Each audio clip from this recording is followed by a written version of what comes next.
دوستان عزیزم سلام، امیدوارم حالتون عالی باشه و از دیدن ویدیو حسابی لذت ببرید و تا آخر مسیر با ما همراه باشید.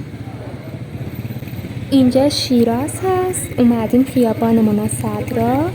محله مناصدرا در منطقه 1 و محدوده مرکزی شهر قرار داره. خیابان مناصدرا از سمت جنوب به خیابان قصرالدشت و از سمت شمال با میدان نمازی محدود شده.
در این خیابان مغازه‌های زیادی مثل طلا-فروشی، پوشاک، خوراکی و همینطور مرکز خرید آناهیتا و پاساژ مناصدرا و دانشکده مهندسی قرار داره.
ممنونم که با نگاه گرمتون ما رو همراهی میکنید و با لایک و کامنت های زیباتون به ما انرژی میدید.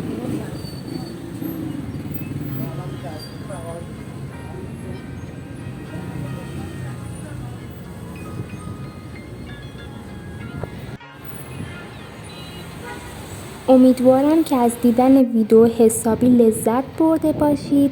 تا ویدیو بعدی، خدا نگهدار.